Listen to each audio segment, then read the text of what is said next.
ॐ शन्नो मित्रः शं वरुणः शन्नो भवत्वर्यमा शन्न इन्द्रो बृहस्पतिः शन्नो विष्णुरुक्रमः नमो ब्रह्मणे नमस्ते वायो त्वमेव प्रत्यक्षं ब्रह्मासि त्वमेव प्रत्यक्षं ब्रह्म वदिष्यामि ऋतं वदिष्यामि सत्यं वदिष्यामि तन्मामवतु तद्वक्तारमवतु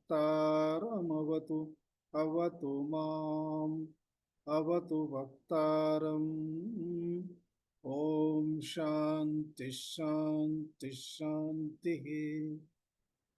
ॐ नमो ब्रह्मादिभ्यो ब्रह्मविद्या सम्प्रदायकर्तृभ्यो वंशर्षिभ्यो महद्भ्यो नमो गुरुभ्यः।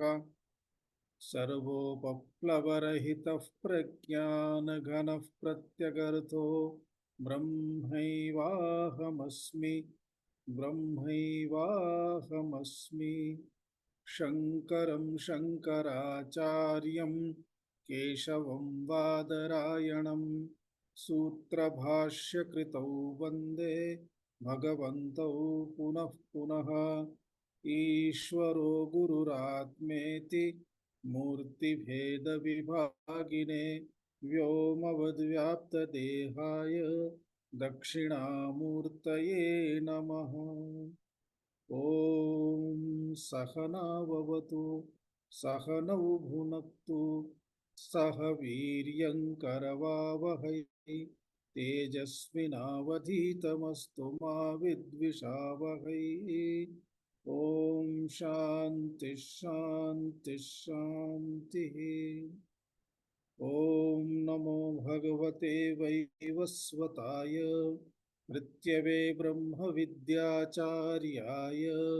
नचिकेतसे च।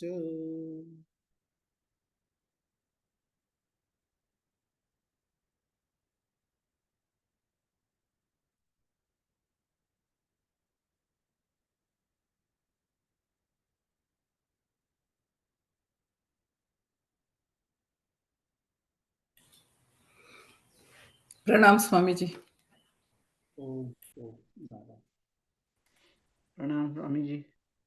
ओम अष्टम मंत्रतः एकवारम् उच्चारणं पश्यामः। न नरेणावरेण प्रोक्त एष न नरेणावरेण प्रोक्त एष सुविज्ञेयो बहुधा चिन्त्यमानः सुविज्ञेयो बहुधा चिन्त्यमानः नन्यप्रोक्ते गतिरत्र नास्ति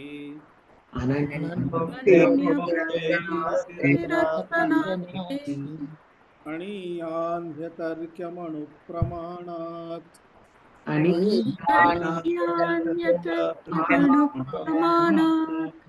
नैषा तर्केण मतिरापनेया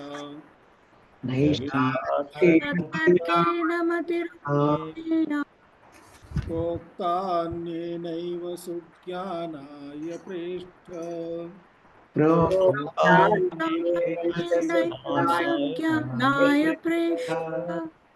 यां त्वमापः सत्यधृतिर्वतासि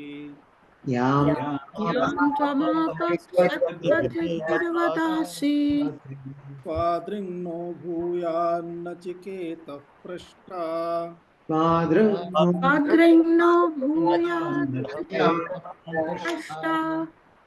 जानाम्यहं सेवधिरित्य नित्यम्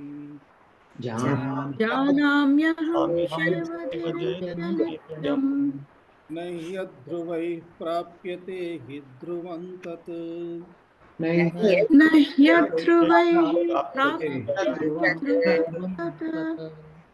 ततो मया नाचिकेतश्चितोऽग्निः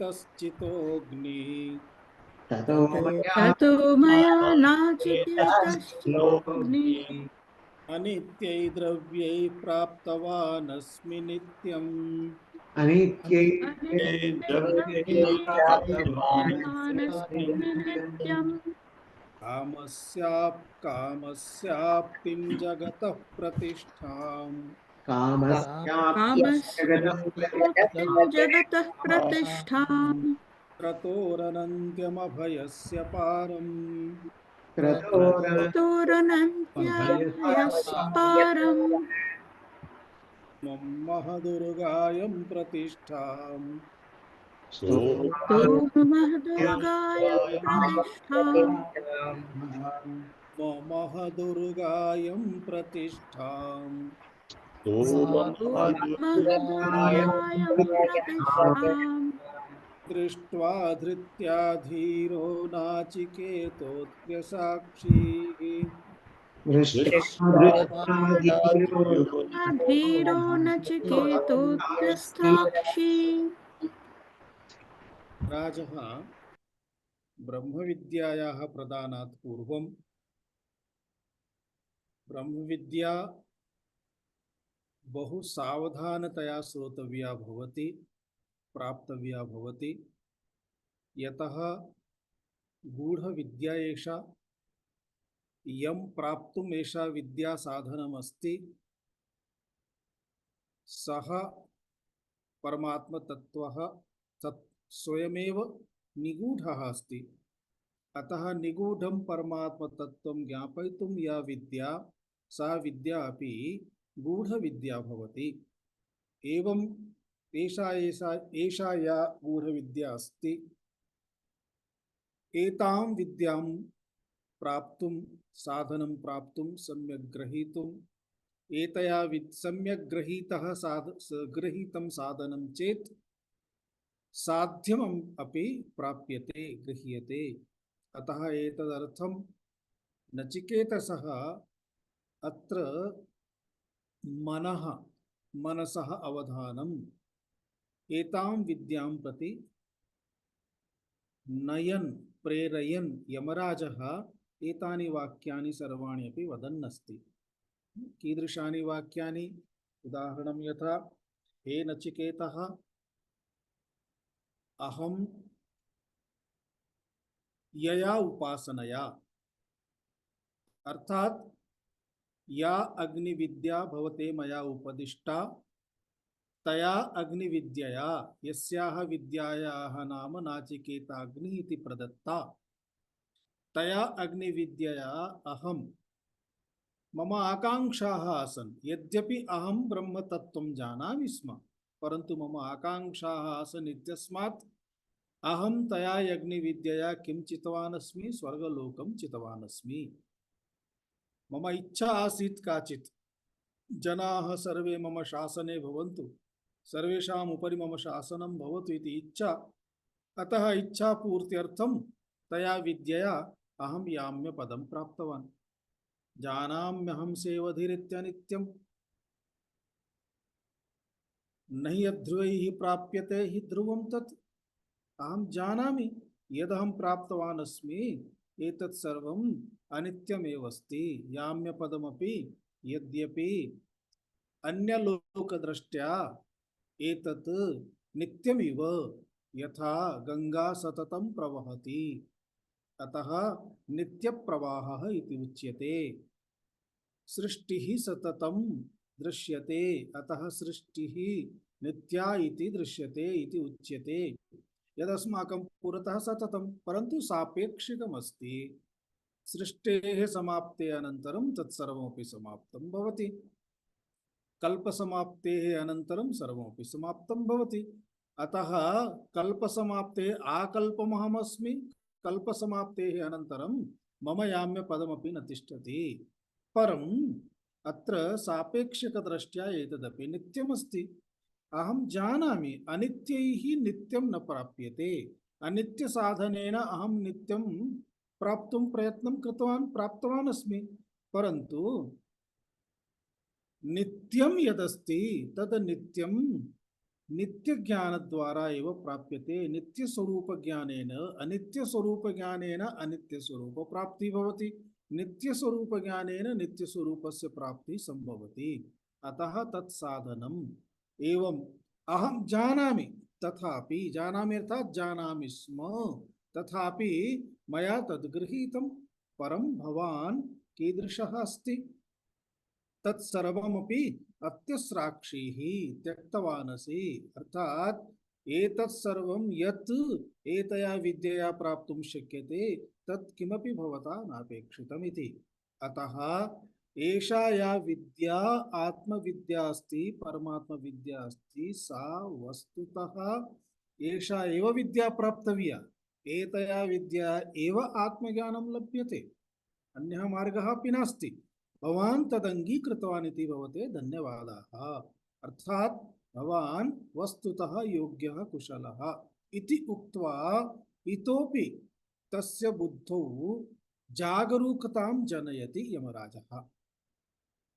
अनन्तरम् एषा या विद्या सा प्राप्तव्या अस्ति।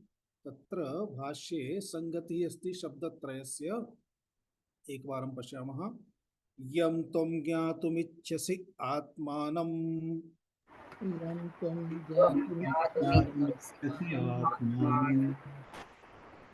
यं त्वं ज्ञातुम् इच्छसि आत्मानं, अर्थात यम आत्मानं त्वं ज्ञातुम् इच्छसि।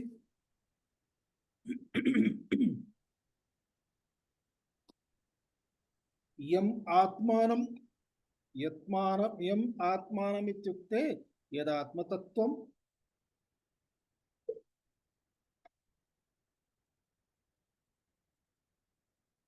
यदात्मतत्त्वं त्वं ज्ञातुम् इच्छसि। ज्ञातुम् इच्छसि अर्थात यत्त्वं पृष्टवान्, किं पृष्टवान् आसीत्, कः तस्य प्रश्नः, अस्माकं स्मरणे स्यात्। तथापि स्मरणाय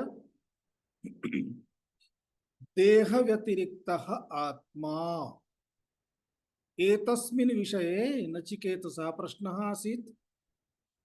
देह व्यतिरिक्तः आत्मा, केचन देहमेव आत्मा इति चिन्तयन्ति, केचन देह व्यतिरिक्तः आत्मा इति चिन्तयन्ति।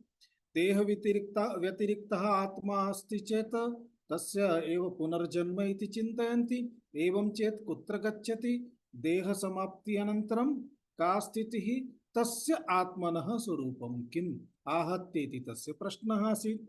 अर्थात यश्च त्वया पृष्टः देह व्यतिरिक्तः आत्मा, तस्य एव परमार्थ स्वरूप ज्ञानम संसार निर्वर्तकम परमानंद प्राप्ति साधनम। अर्थात येन ज्ञानेन यत् संसारस्य निर्वर्तनं भवति, अर्थात मोक्ष प्राप्ति परम पुरुषार्थ प्राप्ति संभवति। तत्प्राप्तुं यत् साधनमस्ति तदेव साधनमस्ति ब्रह्म विद्या, ब्रह्म ज्ञानमिति। एवं एतदेव तव प्रश्नः आसीत्, एतदेव त्वं पृष्टवान् आसीत्। अतः यं त्वं ज्ञातुम् इच्छसि, यम् अर्थात् यम् आत्मानं त्वं ज्ञातुम् इच्छसि। तम तम इति मंत्रस्य प्रथमः शब्दः अस्ति, प्रथमपदमस्ति, ततः मंत्रस्य आरम्भः अस्ति। यद्यपि उच्चारणं कृतमासीत् तथापि एकवारम् उच्चारयामः। तं दुर्दर्शं गूढमनुप्रविष्टं,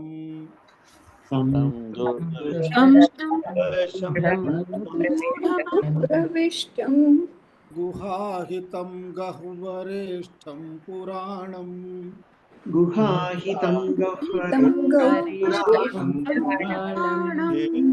पुराणम् अध्यात्मयोगाधिगमेन देवम्, अध्यात्मयोगाधिगमेन देवम् मत्वा धीरो हर्षशोकौ जहाति, मत्वा धीरो हर्षशोकौ तं तं दुर्दर्शं प्रविष्टं गुहाहितं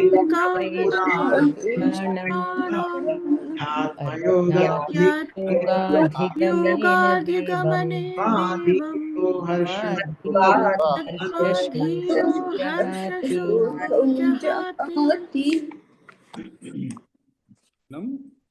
तं दुर्दर्शम गूढ़म अनुप्रविष्टम गुहाहितम गह्वरेष्ठम पुराणम अध्यात्म योगाधिगमेन देवं मत्वा धीरः हर्षशोकौ जहाति। अन्वयं पश्यामः।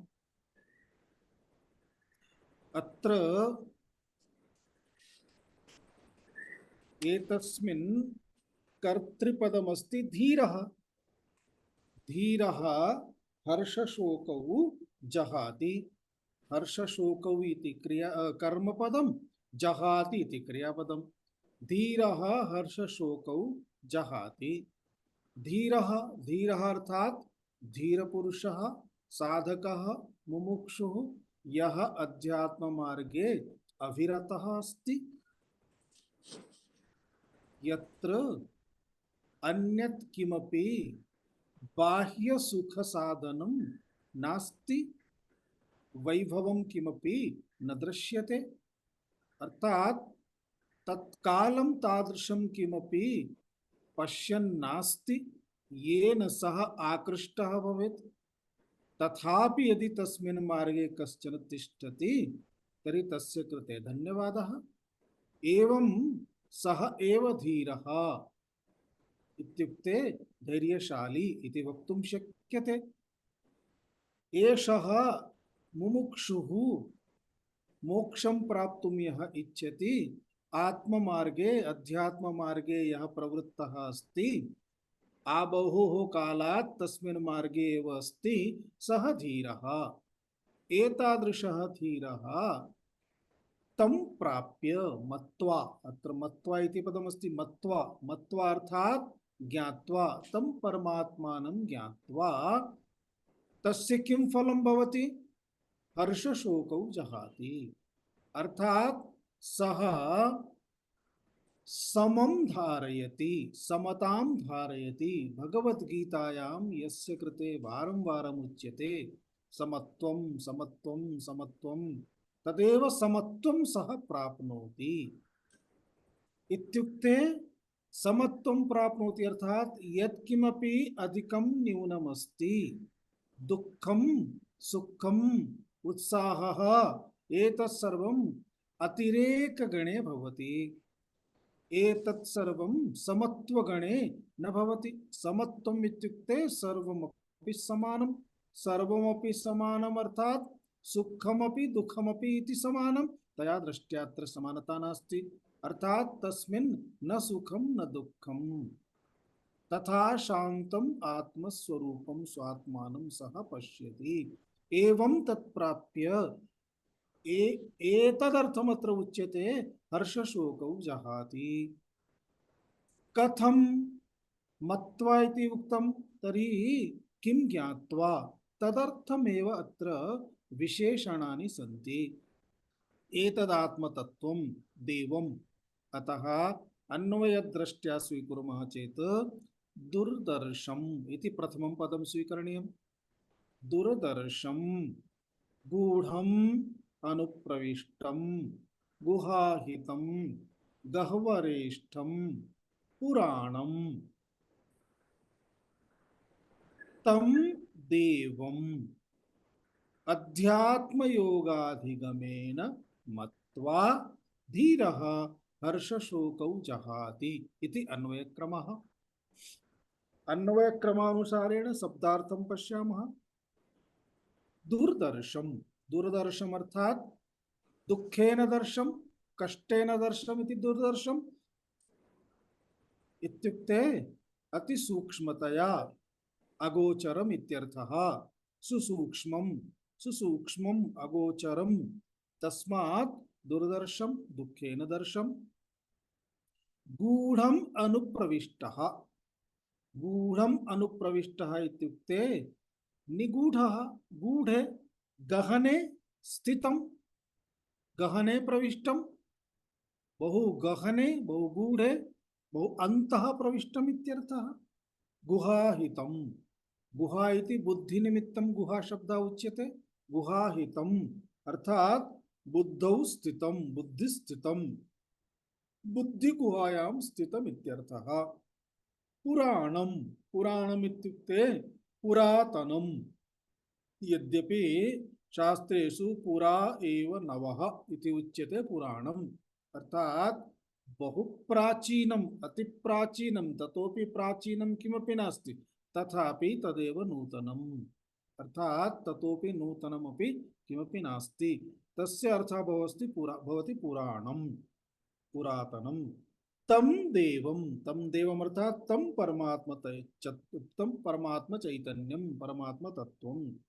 मत्वा, मत्वा अर्थात ज्ञात्वा। धीरः, धीमान, धैर्यशाली। हर्ष शोकौ, शोक मोहादीन जहाति त्यजति इत्यर्थः। इति शब्दशः अर्थः। तात्पर्यं किमस्ति? एतद् यदात्मतत्त्वं यद्विषये भवान् पृष्टवान् तत् दुर्दर्शम्, अर्थात सहजतया तं द्रष्टुं न शक्यते, यतः इंद्रियादीनां विषयः नास्ति, अतः दुर्दर्शम्। पुनः गूढ़मनुप्रविष्टं तस्मादपि दुर्दर्शम्। यथा वनमस्ति, वने, विशाले वने कश्चन अंतः प्रविष्टं, यावत् काल पर्यन्तं समीपे आसीत् द्रष्टुं शक्यते स्म। अंतः प्रविष्टम् अर्थात् गूढ़वनं, गहन वने, गहनारण्ये गतः। गहनारण्ये गतः चेत् यथा यथा अरण्यं अंतः अंतः प्रविशति तथा तथा अंधकारः अपि भवति। अतः गहनारण्ये घनान्धकारे, अर्थात अंधकारः अपि घनः भवति। तत्र चेत् द्रष्टुं शक्यं न भवति, यतः एकं तु एतत् स्थूलपदार्थानां विषये अस्माभिः उच्यते, परमात्मा तु तथा स्थूलः अपि नास्ति, अर्थात आकारः नास्ति, रूपं नास्ति। एवं दृष्ट्या तु चिन्तयितुं न शक्यते। यद्यपि निराकारः सूक्ष्मः तथापि निगूढः अपि अस्ति, यतः अत्र वयं जानीमः शरीरे स्थूलदेहः, पुनः सूक्ष्मदेहः, सूक्ष्मदेहस्य इन्द्रियाणि, पुनः तेषां कार्यं, विषयेषु गमनं, व्यवहारः सर्वत्र बहिः। अतः अंतरात्मानं प्रति दृष्टिरेव न गच्छति, मनः एव न गच्छति, भावः न गच्छति, अवगन्तुं न शक्यते। एकं तु द्रष्टुं न शक्यते, द्वितीयम् अवगन्तुमपि न शक्यते, यतः मनसः व्याप्तिः, इन्द्रियाणां व्याप्तिः अन्यत्र भवति। अतः गूढम् अनुप्रविष्टम्, गुहाहितम्, एतस्मात् कारणात् उच्यते गुहाहितमपि अस्ति। अर्थात् एतदात्मतत्त्वं कीदृशमस्ति?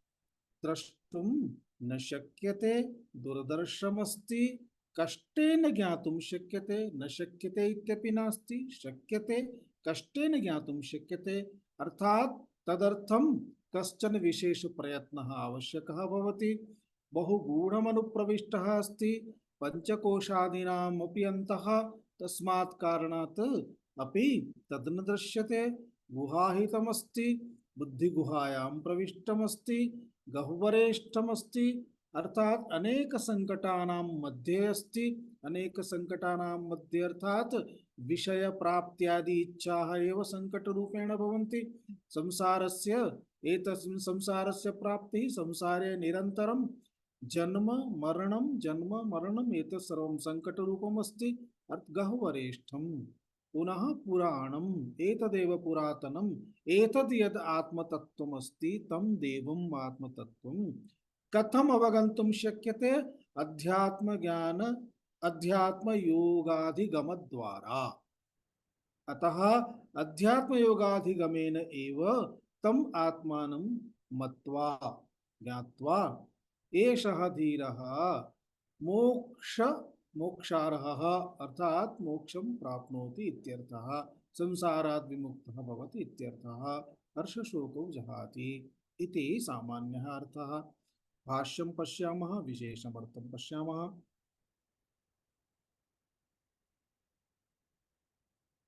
यं त्वं ज्ञातुम् इच्छसि तदनन्तरं भाष्यम्।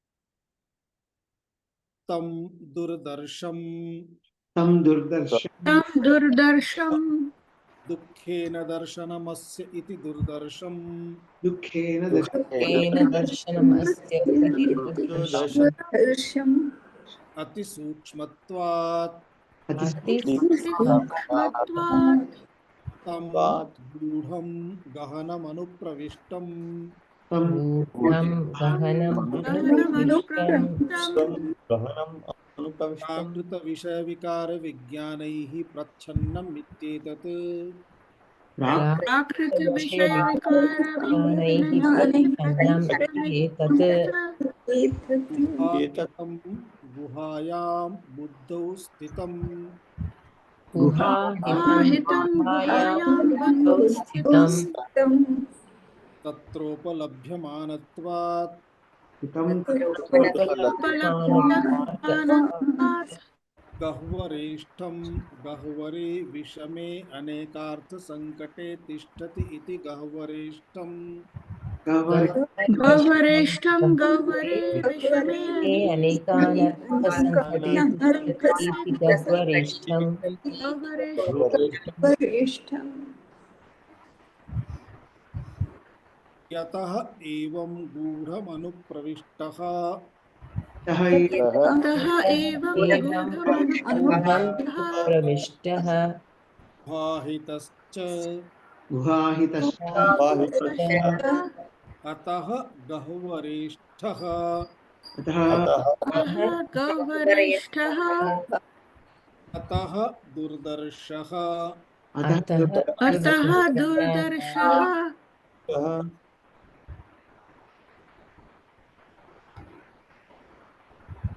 तं दुर्दर्शम्। दुर्दर्शम् इति शब्दस्य व्याख्यानं करोति दुःखेन दर्शनम् अस्य इति दुर्दर्शम्। अस्य आत्मतत्त्वस्य दर्शनं न शक्यते इति नास्ति, शक्यते परन्तु दुःखेन। दुःखेन इत्युक्ते कष्टेन। कष्टेन इत्युक्ते अस्माकं इच्छाः सर्वाः मारणीयाः, कामनाः त्यक्तव्याः, संसारविषयभोगत्यागः करणीयः। एतत् सर्वं सरलं सहजं च नास्ति, तपः आचरणस्य विषयः अस्ति। अतः एतदर्थमुच्यते दुःखेन कष्टेन एतस्य प्राप्तिः दर्शनमिति। अतः दुःखेन दर्शनमस्य इति दुर्दर्शम्। किमर्थं दुःखेन दर्शनम्? अस्माकं पुरतः सर्वे पदार्थाः सन्ति, तान् पदार्थान् वयं पश्यामः, नेत्रे उद्घाटयामः, दृश्यते, पुरतः वस्तु अस्ति, दृश्यते, किञ्चित् विचारं कुर्मः, ज्ञायते, यद् न जानीमः अन्यान् पृच्छामः, इदानीं तु गूगल पृच्छामः, सः अपि सर्वं वदति, ज्ञातुं शक्यते। कथं दूरदर्शनम् अस्ति, कथं ज्ञातुं न शक्यते इति एतदर्थमुच्यते अतिसूक्ष्मत्वात्। एतदात्मतत्त्वं केवलं सूक्ष्ममिति न, अतिसूक्ष्मम् अस्ति। अतः अतिसूक्ष्मत्वात् यथा वयम् एवं चिन्तयामः, सामान्यान् पदार्थान् पश्यामः, तथा न शक्यते। यतः सर्वेपि पदार्थाः मायिकाः सन्ति, माया निर्मिताः सन्ति, माया सृष्टिः, माया सृष्टिः, मायिकाः, माया स्वयं,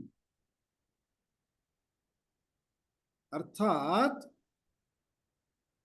परमात्मानं माया स्वयं प्राप्तुं द्रष्टुं न शक्नोति।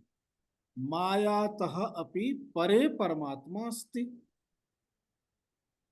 यं परमात्मानं प्राप्तुं माया स्वयं न संभवति, तं परमात्मानं मायायाः कार्यद्वारा कथं प्राप्तुं शक्यते? अर्थात सर्वाणि अपि सर्वेपि पदार्थाः सर्वमपि मायायाः कार्यमस्ति।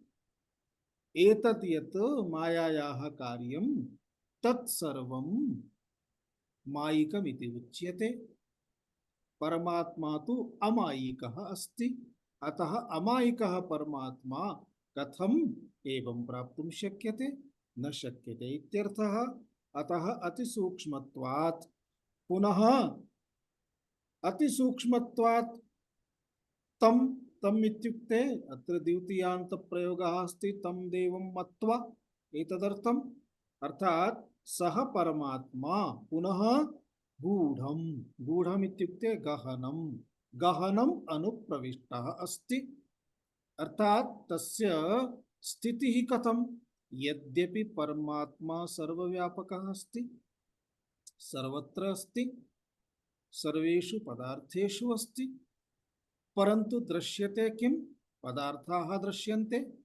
सर्वव्यापकः अस्ति इत्युक्ते यत्र आकाशः इति उच्यते तत्रापि परमात्मा अस्ति, परंतु परमात्मा इति न उच्यते, आकाशः इति उच्यते। यतः गूढ़त्वात्, निगूढ़त्वात् गहनम् अनुप्रविष्टः इत्यर्थः। तं गहनम् अनुप्रविष्टं परमात्मानम् इत्युक्ते, गहनम् अनुप्रविष्टः परमात्मा इत्युक्ते प्रच्छन्नः। प्रच्छन्नः इत्युक्ते आच्छादितः अस्ति। कथम् आच्छादितः अस्ति? तदुच्यते प्राकृत विषय विकार विज्ञानैः प्रच्छन्नः। इत्युक्ते अस्माकं सर्वेषां ज्ञानम् अस्ति, न केवलं ज्ञानं, विज्ञानमपि अस्ति। किं कथं कार्यं करोति, विद्युच्छक्तिः कथम् उत्पादयितुं शक्यते, तस्य ज्ञानमस्ति। विद्युच्छक्तेः कथम् उपयोगः करणीयः, तस्यापि ज्ञानमस्ति। विद्युच्छक्तिः स्वयं, अर्थात विद्युतः, विद्युतरूप विद्युता शक्तिः स्वयं सूक्ष्मा अस्ति, स्थूला नास्ति। विद्युतं वयं द्रष्टुं शक्नुमः वा? नेत्राभ्यां तन्त्रीषु विद्युत् प्रवहति, किमस्माभिः द्रष्टुं शक्यते?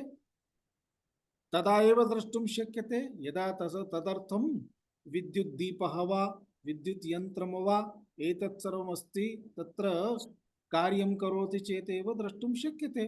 सूक्ष्मः एवं सूक्ष्मा विद्युत्, परन्तु तदपि अवगन्तुं द्रष्टुम् अस्माभिः शक्यते। तदस्ति विज्ञानं।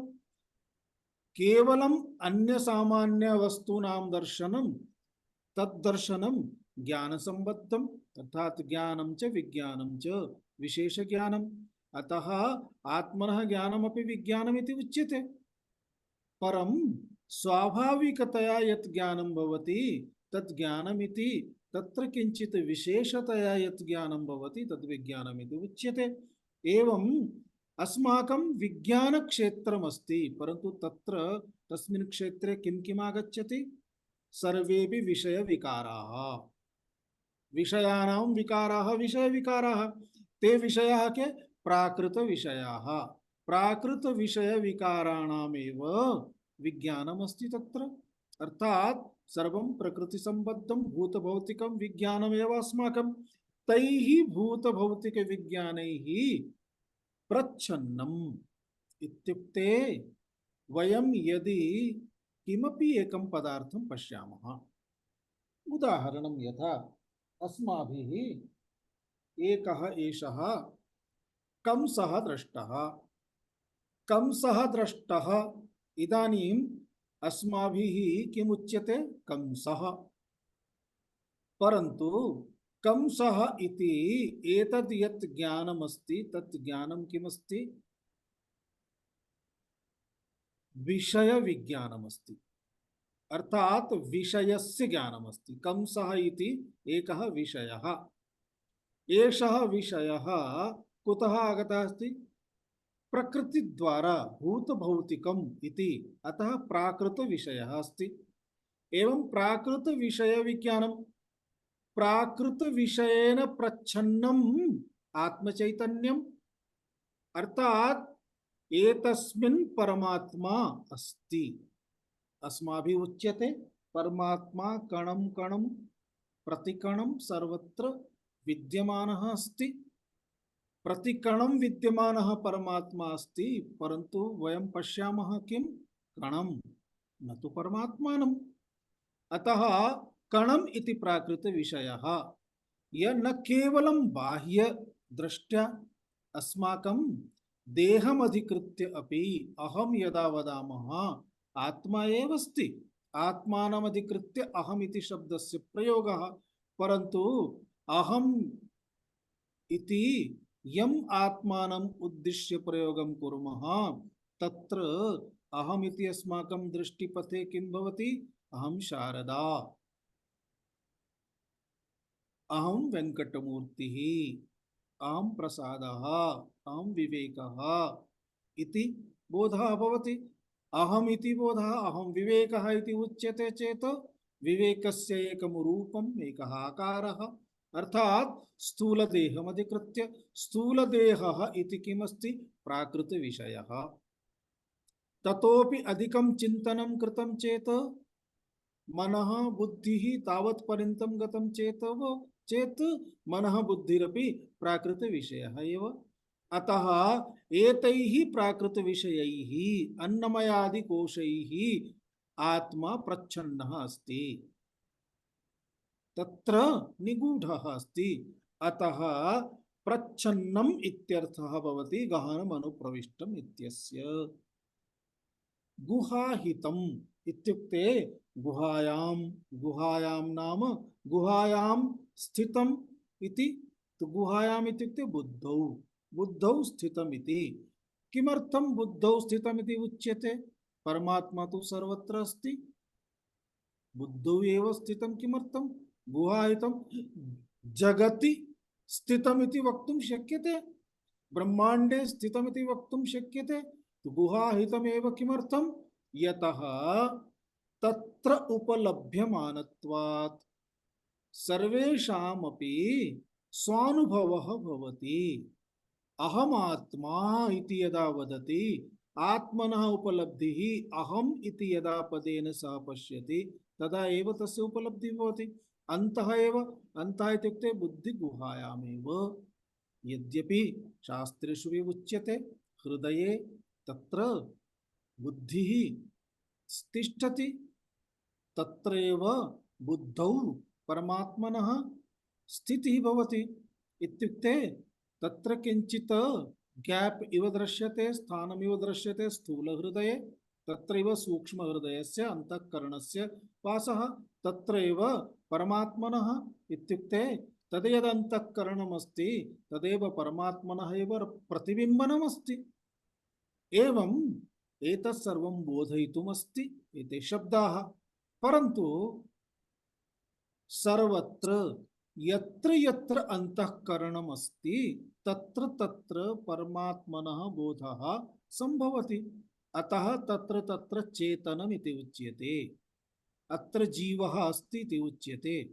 यथा वृक्षेषु, पशुषु, कीटपतंगेषु तत्र तत्र जीवः अस्ति इति अस्माकं कृते ज्ञातुं न किञ्चिदपि कष्टम्। यत्र यत्र जीवः अस्ति इति अस्माकं कृते ज्ञातुं कष्टं नास्ति, तत्र तत्र अंतःकरणम् अस्ति इति अस्माभिः ज्ञातव्यम्। अतः यत्र यत्र अंतःकरण अस्ति, अंतःकरणम् अस्ति, तत्र तत्र एव परमात्मनः तदंतःकरण कारणात् एव जीवः जीवत्वात् एव चैतन्यम् इति बोधः भवति। अन्यथा परमात्मा तु सर्वत्र अस्ति, सर्वपदार्थेषु अस्ति, परन्तु तत्र बोधः न भवति। अतः तं पदार्थं वयं जडमिति वदामः। जडचेतन भेदः अंतःकरण कारणात् एव अस्ति। अंतःकरणं नाम बुद्धिगुहा एव, बुद्धिरेव। अतः बुद्धौ परमात्मनः उपलभ्यमानत्वात् एतदर्थमत्र किमुच्यते गुहाहितम् इति, अर्थात परमात्मा गुहाहितः। गह्वरेष्ठम, गह्वरेष्ठम इत्युक्ते गह्वरे विषमे अनेकार्थ संकटे तिष्ठति इति गह्वरेष्ठम। गह्वरे, गह्वरम अर्थात यत्र द्रष्टुम न शक्यते तदानीं भयं भवति, न जाने अग्रे किमस्ति, सर्पः वा वृश्चिका वा गर्तः वा कूपः वा कंटकं वा, अत्र अन्तः किमस्ति न जानीमः, अतः अज्ञातं भयं भवति, तदेव अस्ति संकटम्। एवमेव एतत् यत् जगत् अस्ति सम्पूर्णं जगत्, जगतः बाह्य रूपं रैपर दृष्ट्वा वयं व्यवहारं कुर्मः, परन्तु वास्तविक स्थितिः तु तथा न भवति। एवमेव परमात्मा आत्मा आत्मा एतस्मिन् शरीरे यत्र तिष्ठति तत्र पश्यामः चेत् तस्य व्यवहार दृष्ट्या सर्वत्र कष्टप्राप्तिरेव अस्ति।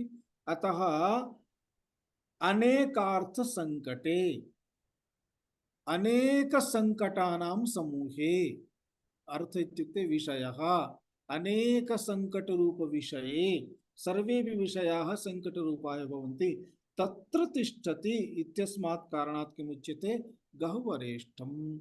अर्थात यथा जिह्वा दन्तानां मध्ये तिष्ठति तद्वत् परमात्मा अनात्म क्षेत्रे सर्वत्र तद्रूपेणैव ज्ञायते इत्यर्थः। एवं यतः एवं, यतः अर्थात यस्मात् कारणात् एवम् अस्ति, एवम् इत्युक्ते गूढ़मनुप्रविष्टः अस्ति, गुहाहितः च अस्ति, अतः गह्वरेष्ठः इति उच्यते, अतः दुर्दर्शः च इति उच्यते, तस्मात् कारणात् दुर्दर्शः परमात्मा इति उच्यते। एवं परमात्मनः विशेषणानि एतानि कानिचन उक्तानि, दुर्दर्शः, गूढ़मनुप्रविष्टः, गुहाहितः, गह्वरेष्ठः परमात्मा।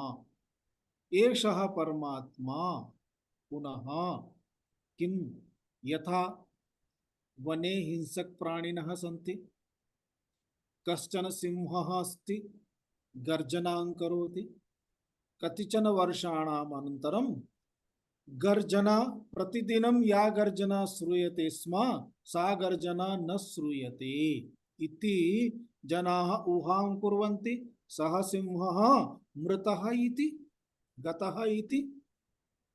अर्थात यथा तत् कष्टं गतं, सा समस्या गता, तथैव अत्र परमात्मा अपि, एषः यः परमात्मा आत्मा, यतः जनानां बोधः अस्ति, बहवः मरणभयं भवति बहुनां, मरणं प्राप्य अहं मरिष्यामि, भगवद्गीतायाम् अर्जुनस्य कृते ततः एव बोधस्य आरम्भः अस्ति। अर्थात देहस्य मरणमस्ति, देहस्य समाप्तिः अस्ति, परमात्मनः नास्ति। तर्हि एषः परमात्मा कदा आरभ्य इति, परमात्मा कदा आरभ्य इति प्रश्नः एव निरर्थकः अस्ति। किमर्थं निरर्थकः अस्ति? यतः यस्य मूलमस्ति तस्य आरम्भकं किमिति ज्ञातुं शक्यते, कुतः आरम्भः इति। यत् कार्यमस्ति तस्य कारणं ज्ञातुं शक्यते। इदानीं यत् स्वयं कार्यं नास्ति, यत् स्वयं कार्यं नास्ति, तर्हि तस्य कारणं किम् इति अपि अन्वेष्टुं गच्छामः चेत् तस्य स्वयं कार्यमस्ति चेत् कारणं भवति, स्वयं कार्यं नास्ति चेत् तस्य कारणमपि न सम्भवति। परमात्मनः किमपि कारणं किमपि मूलं नास्ति, अतः परमात्मा अधिकाधिकं वदामः चेत् किं पुराणम् इत्येव वक्तुं शक्यते। अतः पुराणं तम् अर्थम् इदानीम् अग्रे बोधयते। भाष्य पश्यामः। तं पुराणं तं पुराणं पुरातनम् पुरातनम् अध्यात्मयोगाधिगमेन अध्यात्म अध्यात्मयोगाधिगमेन विषयेभ्यः प्रतिसंहृत्य चेतसः आत्मनि समाधानम् अध्यात्मयोगः तेभ्यः चेतसि आत्मनि समाधानं अध्यात्मयोगः अध्यात्मयोगः तस्याधिगमः तस्यादि तत्त्वादिब्रह्म तेन तेन तेन मत्वा देवम् आत्मानं मत्वा मत्वा देवम् आत्मानं धीरः धीमान् धीरः धीमान् धीमान् हर्षशोकौ हर्षशोक शोकौ आत्मनः उत्कर्षापकर्षयोः अभावात् आत्मनः कर्ष अभावात् अभावात् जहाति जहाति जहाति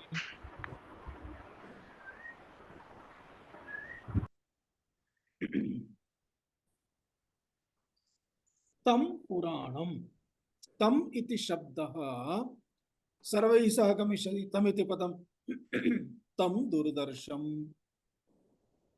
तं गूढम् अनुप्रविष्टं तं गुहाहितं तं गह्वरेष्ठं तं पुराणम् अतः सर्वैः सह तम् इति पदस्य अन्वयः गच्छति तस्मात् तम् इति देवशब्दस्य विशेषणम् अस्ति सर्वनाम विशेषणं देवं तं देवं देवम् इति देवः इति विशेष शब्दः तस्य विशेषणं तं देवम् अर्थात् तं दुर्दर्शं गूढमनुप्रविष्टं गुहाहितं गह्वरेष्ठं पुराणं देवम् एवम् अन्वयक्रमः अस्ति अतः तं शब्दः सर्वैः सह गच्छति तं तं पुराणं पुराणम् इत्युक्ते पुरातनं पुरातनं पुरातनविषये वयं बहुवारं श्रुतवन्तः इदानीमपि अग्रे व्याख्या कृता पुरातनं पुरातनं प्राचीनं पुरा एव नवः इति अर्थात् पूर्वमपि तथैव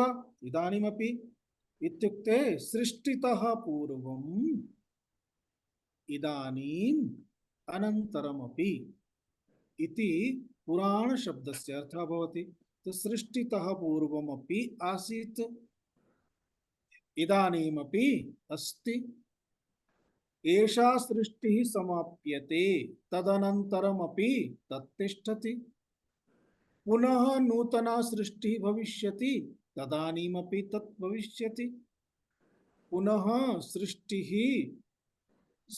सृष्टेः समाप्ति भविष्यति तदानीमपि तद् भविष्यति इत्युक्ते आबहोः कालात् बहुयुगेभ्यः कल्पेभ्यः सृष्टेः उत्पत्तिः स्थितिः लयं सर्वं भवति परमात्मा तदा तदा तदा तदा तत्तत् रूपेण सृष्टेः यद्रूपमस्ति तद्रूपेण दृश्यते सृष्टेः तानि सर्वाणि रूपाणि समाप्तानि भवन्ति नूतनं रूपमपि भवति अतः यत् पुरातनं दृश्यते स्म तदेव नूतनमपि दृश्यते एवं परमात्मा निरन्तरं सदा सर्वदा पूर्वरूपेण अतः प्राचीनम् इति पुरातनमिति परन्तु पुरा एव अर्थात् प्राचीनं सत् सदा सर्वदा नवः नूतनः अतः पुराणः इति परमात्मनः विशेषणमस्ति तो पुराणः एतद् सदैव सौम्य इदमग्र आसीत् उपनिषत्सु उच्यते इत्युक्ते नित्यनवीनं चिरपुरातनम् इत्येव स्वरूपमस्ति परमात्मनः अतः उच्यते प्राचीनम् एतं प्राचीनं देवम् अर्थात एवं यस्य देवस्य एतानि विशेषणानि सन्ति तं देवं विशेषणं श्रुत्वा अस्माकं मनसि किं भविष्यति? अरे रे, कथम अवगच्छामः? अवगन्तुं न शक्यते एव। एवं निगूढं कुत्र स्थितं कथम अवगच्छामः? कोऽपि मार्गः एव नास्ति। तदा श्रुतिः वदति मार्गः अस्ति, एतेन मार्गेण प्राप्तुं शक्यते। कः मार्गः अस्ति? अध्यात्मयोगाधिगमेन प्राप्तुं शक्यते, एतद्द्वारा प्राप्तुं शक्यते। बहुवारम् एतस्मिन् विषये अस्माभिः चर्चितमस्ति, तथापि एकवारं पुनः स्मारयामः। अध्यात्मयोगाधिगमः इति पदमस्ति। अध्यात्मयोगाधिगमः इत्युक्ते प्रथमं भाष्यकारस्य व्याख्यां पश्यामः, अनन्तरं वयं विवरणं कुर्मः। विषयेभ्यः प्रतिसंहृत्य चेतसः आत्मनि समाधानम्। तत्र कॉमा करोतु।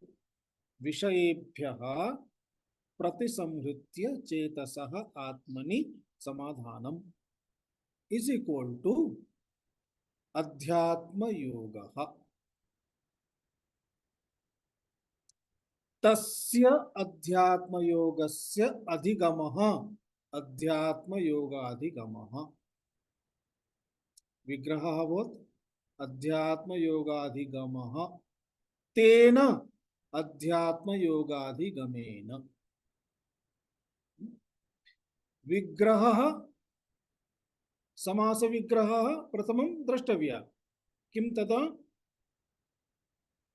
अध्यात्मयोगः अस्ति खलु, अध्यात्मयोगः, तस्य अध्यात्मयोगस्य अधिगमः अध्यात्मयोग, अर्थात अध्यात्मयोगस्य अधिगमः अध्यात्मयोगाधिगमः तेन अध्यात्मयोगाधिगमेन।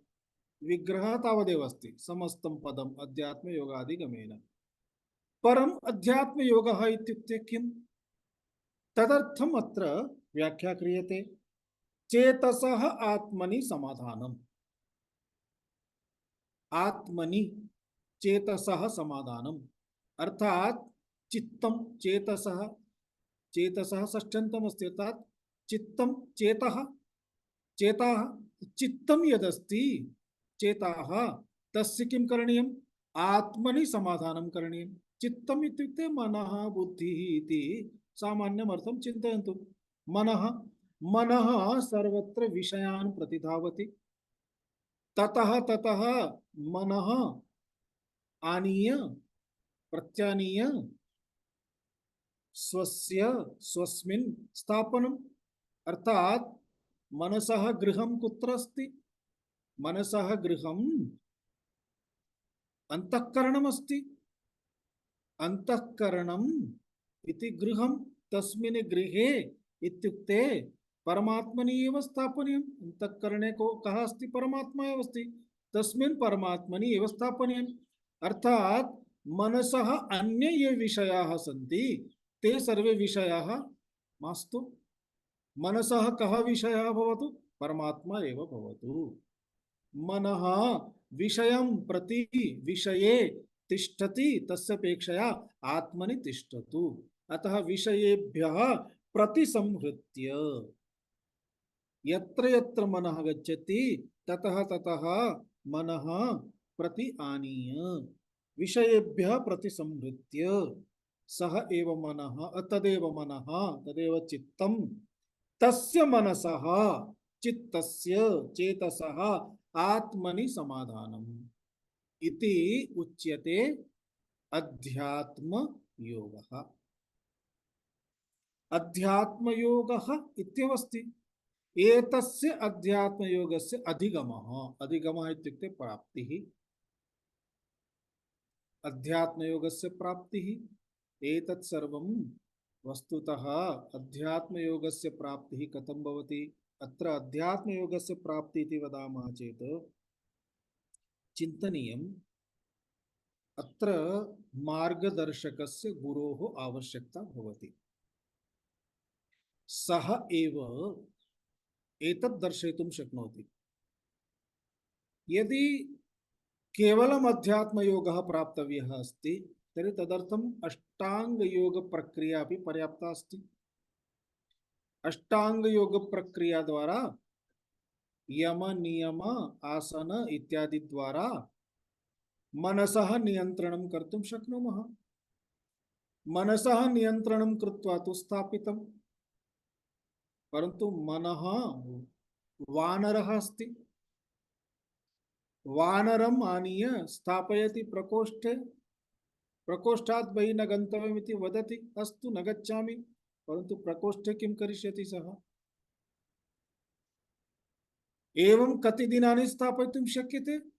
अतः मनसः कृते आलम्बनम् आवश्यकं भवति। यतः प्रकृतिः तथा अस्ति स्वभावः। एतदर्थम् आत्मा एव तस्य आलम्बनं यथा भवेत्, परमात्मा एव भवेत्। साक्षात् परमात्मा न संभवति, आत्मा साक्षात् न संभवति, अतः ईश्वरस्य आलम्बनं दातव्यम्। ईश्वरे बहवः ईश्वराः सन्ति अस्माकम्, अतः अस्तु यः रोचते सः आलम्बनं भवतु, अथवा या रोचते सा भवतु। काचित् देवी रोचते सा आलम्बनं भवतु, कश्चन देवः रोचते सः आलम्बनः भवतु। तदर्थम् उच्यते इष्टदेवः। देवाः बहवः सन्ति, तत्र मम इष्टदेवः प्रार्थ्यः एषः इति तस्य आलम्बनं भवतु। एवं भक्ति द्वारा, भक्ति इत्युक्ते का इति बोधः भविष्यति किंचित् ज्ञानेन श्रवणेन। एतत् सर्वं भक्ति विषये बोधयितुं कश्चन यः जानाति सः उपदेशकः आवश्यकः। योग विषये अपि बोधयितुं यः जानाति सः उपदेशकः आवश्यकः। अतः योगगुरुः, भक्ति विषये जानाति सः भक्तः कश्चन शास्त्रज्ञः सः गुरुः।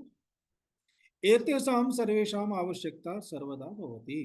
एतदर्थम् उच्यते तत्श्रद्धया निष्ठया तेषां समीपं गत्वा एव विद्या प्राप्तुं शक्यते। भगवद्गीतायाम् उक्तं खलु, तद्विद्धि प्रणिपातेन परिप्रश्नेन सेवया तदुच्यते। तथैव उपनिषत्सु सर्वत्र उच्यते। अतः अध्यात्मयोगाधिगमः तदा एव संभवति। अध्यात्मयोगः तदा एव संभवति यदा अध्यात्मयोग विषये कश्चन उपदेष्टा गुरुः उपदिशति। अध्यात्मयोगाधिगमः तस्य प्राप्तिः अर्थात तस्य साधनस्य स्वायत्तीकरणम्, अर्थात अहं तद्युक्तः अस्मि इत्यपि तस्मादेव संभवति। अतः एतद् यत् प्राप्तं भवति, एतद्द्वारा अंतःकरणस्य शुद्धिः भवति। अंतःकरणस्य शुद्धि द्वारा, यतः अग्रे शब्दः अस्ति मत्वा, अध्यात्मयोगाधिगमेन मत्वा, मत्वा देवं मत्वा, आत्मनः आत्मानं देवं मत्वा। अतः एवमेव कथं मत्वा भविष्यति? आत्मानं ज्ञात्वा। आत्मनः विषये आत्मा न तथा तादृशं किमपि वस्तु अस्ति। योगादि विषये आगच्छतु, योग आसनानि पाठयामि, पाठयितुं शक्यते। तथैव ईश्वरस्य विषये किं वदिष्यति? सूक्ष्मतत्त्वमस्ति, गूढं गुहाहितम् इत्यादि विशेषणानि उक्तानि। अतः तदर्थं किं करणीयं भवति? एतत् सर्वं यत् माध्यममस्ति तदाश्रित्य तद्द्वारा तेन क्रमेण तत्प्राप्तं चेदपि अंतःकरणस्य शुद्धिः आवश्यकी भवति। अंतःकरणस्य शुद्धि द्वारा एव परमात्मनः बोधः संभवति, तस्य ज्ञानं संभवति। तेन ज्ञानेन एव परमात्मनः बोधः, परमात्मनः ज्ञानं संभवति। अर्थात तद् यत् ज्ञानम् अस्ति, येन ज्ञानेन परमात्मनः ज्ञानं भवति, तद् ज्ञानम् इति साधनम्। तत् साधनमेव उच्यते अध्यात्म योगाधिगमः। तदेव तत् ज्ञानं, तत् साधनम्। तेन साधनेन मत्वा देवम् इत्युक्ते आत्मानं ज्ञात्वा आत्मनः स्वरूपं ज्ञात्वा बुद्ध्वा धीरः धीमान् हर्षशोकौ आत्मनः उत्कर्षापकर्षयोः अभावात् हर्षशोकौ जहाति। हर्षशोकौ कथं जहाति? हर्षं शोकौ, शोकं तु सर्वे त्यजन्ति, दुःखं न कोऽपि इच्छति, दुःखं त्यक्तुं सर्वे सिद्धाः सन्ति, परन्तु आनन्दं किमर्थं त्यजामः? दुःखं दुःखकारणं त्यजामः। हर्षः इत्युक्ते आनन्दम्, आनन्दं किमर्थं? हर्षं किमर्थं त्यजामः? हर्षं त्यक्तुं किं प्रयोजनमस्ति? कः त्यक्तुम् इच्छति? शास्त्राणि वदन्ति परमात्माधिगम मार्गे इत्युक्ते आत्मनः अवबोध मार्गे यत् किमपि आगच्छति तत् गच्छति। यदि हर्षः इति केनचित् कारणेन हर्षोत्पत्तिः भवति तर्हि तस्य कारणनाशे सति हर्षनाशः अपि भविष्यति। कारणनाशे सति हर्षनाशः अपि भविष्यति, कार्यनाशः अपि भविष्यति। अतः उत्साहः अपि यदस्ति तद् आगमापायी अस्ति। आत्मनः अवबोधे सति उत्साहः अपि तत्र न तिष्ठति। इत्युक्ते आत्मानं कोऽपि उपरि अधः कर्तुं न शक्नोति इत्यर्थः। एवं हर्षशोकौ इत्युक्ते उत्कर्षापकर्षयोः अभावः। तस्य जीवने अपकर्षः इत्युक्ते शोकः दुःखं नास्ति, तस्य जीवने उत्कर्षः इत्युक्ते उत्साहः इत्यादि, अर्थात सुख दुःखादीनाम् आगमापायिनः एते ये सन्ति तेषाम् आगमनं गमनं वा किमपि नास्ति। अर्थात शान्तम् अंतःकरणं हृदयं तस्य आत्मनः अवबोधे सति भवति। एवं सः हर्षशोकौ जहाति इत्युक्ते संसारस्य सर्वान् विषयान् तस्मात् दूरे तिष्ठन्ति इत्यर्थः। तिष्ठम् अग्रे पश्यामः। ओम पूर्णमदः पूर्णमिदं पूर्णात् पूर्णमुदच्यते पूर्णस्य पूर्णमादाय पूर्णमेवावशिष्यते। ओम शांति शांति शांतिः। हरिः ओम श्री गुरुभ्यो नमः। हरिः ओम। धन्यवादः स्वामी। ओम बहु धन्यवादः स्वामीजी। धन्यवादः स्वामीजी। धन्यवादः स्वामीजी। धन्यवादः स्वामीजी। धन्यवादः स्वामीजी। धन्यवादः। धन्यवादः स्वामी। आगामिनि पर्याये मिलामः। अस्तु। धन्यवाद महोदय। प्रणाम स्वामीजी।